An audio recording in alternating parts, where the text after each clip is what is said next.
Greetings everyone! In this video, we're going to discuss our topic, which is cybersex and its legalities.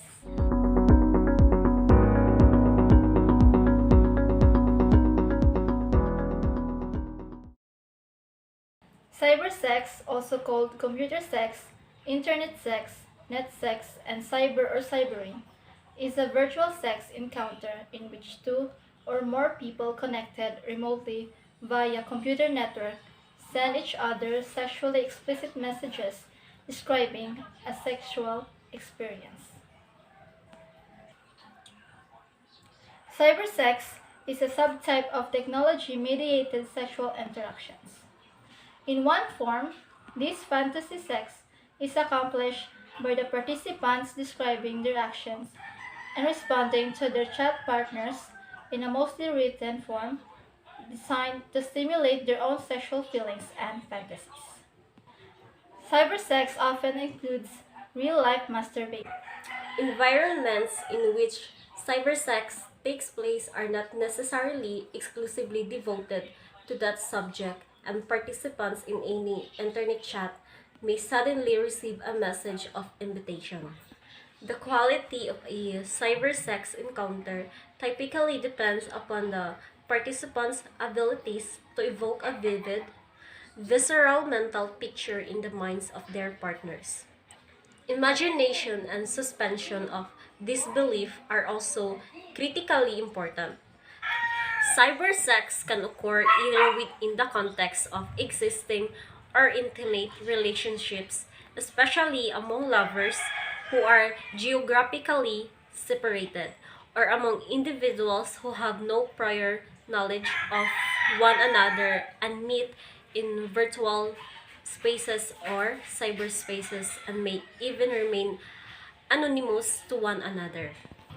In some contexts, cybersex is enhanced by the use of a webcam to transmit real-time video of the partners.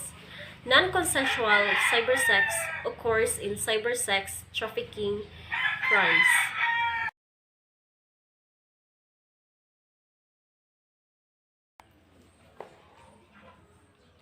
Cybersex is commonly performed in internet chat rooms such as IRC, talkers, or web chats, and on instant messaging systems. It can also be performed using webcams, voice chat systems like Skype, or online games or virtual worlds like Second Life or VRChat.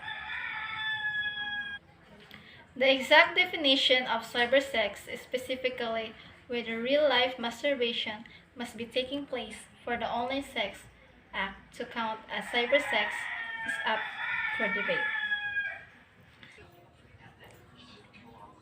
Though text-based cybersex has been in practice for decades, the increased popularity of webcams has raised the number of online partners using two-way video connections to expose themselves to each other online, giving the act of cybersex a more visual aspects. There are a number of popular commercial webcam sites that allow people to openly masturbate on camera while others watch them.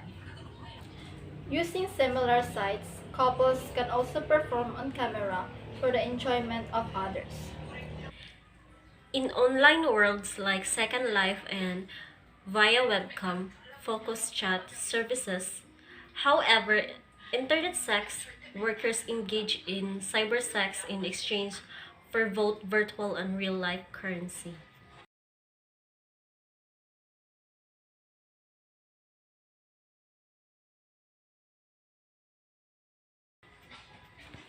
Cybersex provides various advantages. Cybersex allows real-life partners who are physically separated to continue to be sexually intimate.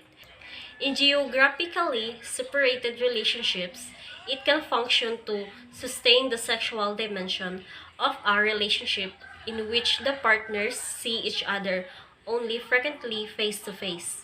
Also, it can allow partners to work out problems that they have in their sex life that they feel uncomfortable bringing up otherwise. Cybersex allows for sexual exploration. For example, it can enable participants to act out fantasies which they would not act out, or perhaps would not even be realistically possible in real life through role playing due to physical or social limitations. Cybersex is a relatively safe form of sexual exploration in comparison to face sexual interactions. Sexually transmitted infections, unwanted pregnancies, and physical violence are no dangers in online contexts, which is an advantage especially for women.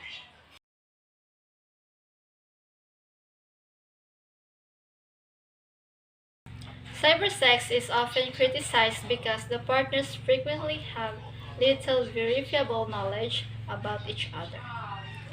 For many, the primary point of cybersex is the plausible simulation of sexual activity, and this knowledge of the other is not always desired, but this is also criticized as the emptying out of embodied relations.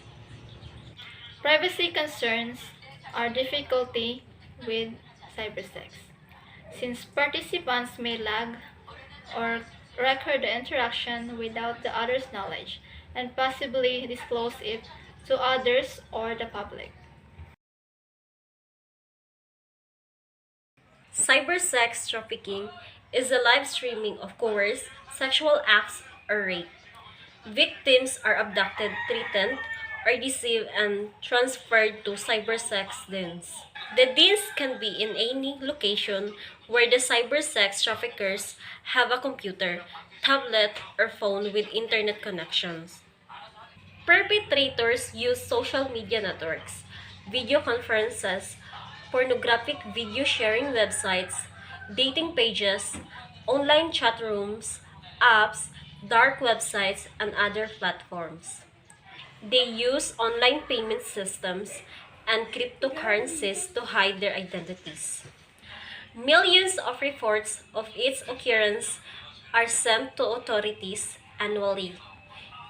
New laws and police procedures are needed to combat this type of cybercrime.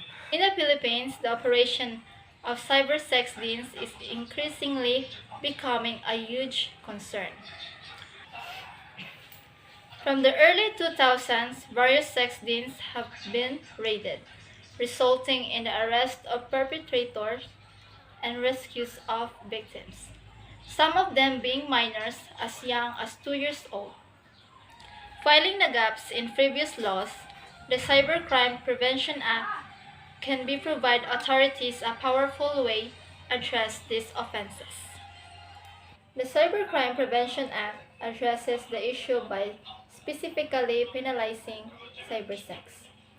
Under Republic Act 10175, cybersex is categorized as a content-related offense and is defined as the willful engagement, maintenance, control, or operation directly or indirectly, or any lascivious exhibition of sexual organs or sexual activity with the aid of a computer system for favor or consideration in Section 4 of the said law. The broad provision of the law prohibits all forms of cybersex trafficking, regardless of whether the worker gave his or her consent, or the means used to recruit said worker.